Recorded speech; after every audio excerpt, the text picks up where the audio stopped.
and welcome back to the Shoogly Shed. I'm Ewan. We have a different patient on the table today from usual. VMAX has just come off the stand and up goes the Yamaha XS250, the 1980 XS250. This was a bike that I did over lockdown 2020. It was sort of my first full kind of custom build.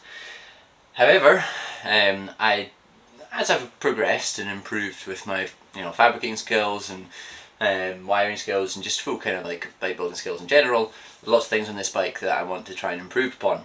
So with that in mind, I was recently contacted by Al from Bushido Builds to see if I was interested in using some of his NWT supplied electric parts to rewire a motorbike. So with that in mind, what I'm going to do is strip down the XS250 and rewire it with NWT parts. So timer starts now. How quickly can I strip down a bike?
Right, so bar a couple of wee bits and pieces of still to strip off the frame, that's effectively the XS250 stripped down to the frame. I'm surrounded by a melee of random parts. There's so much of this I'm going to change or refurbish and things before I put this all back together, so bagging and tagging everything just didn't really seem like any much point. It's also not a complicated bike, and I know it quite well, so I know all the parts. What I'm going to do now is basically go through all the parts and make a big pile of things to get powder coated, a pile of things for me to paint, a big list of fixings I need to buy, and then yeah, get it all shipped off, ready to get various coatings done.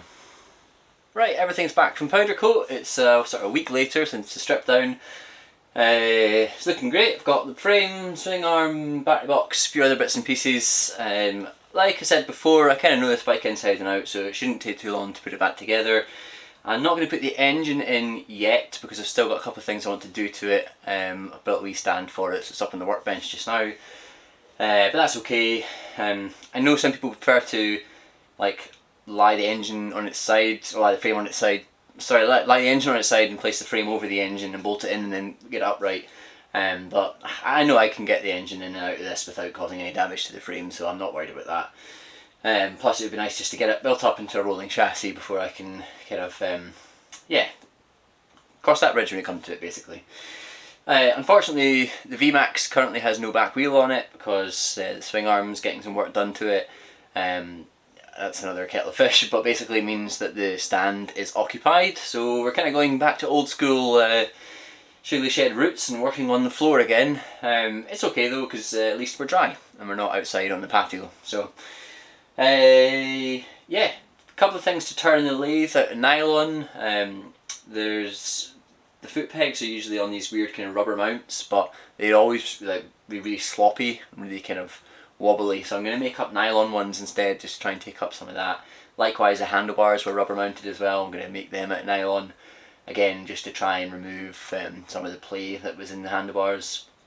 And then there's also some nylon sleeves that I need to make to put into the swinging arm. The swinging arm on this is pretty basic, it doesn't have any like needle bearings or anything like that, it's literally just some nylon sleeves. They kind of felt a bit when I was taking them out to get the thing powder coated, but I kind of expected that, so I've got some nylon to do that job. Get them in the lathe, turn them out, fit everything, and then yeah, start to get this thing back together.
Well, apart from a few small things like front brake, waiting on some bolts for it, and obviously the headlight and things, I'm kind of finished putting the bike back together just now, because the whole reason for doing this complete overhaul of the XS is to rewire it with NWT's X21 full wiring solution system. So yeah, I'm gonna leave this episode here. It has been a bit of a mammoth kind of strip down and rebuild, but I hope you enjoyed just the sort of therapeutic nature of watching someone else work and you not having to lift a finger.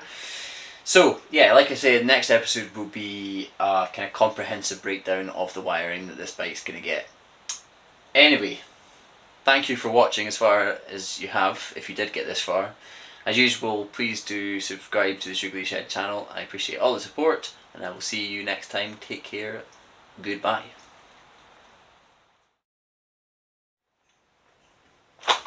Christ.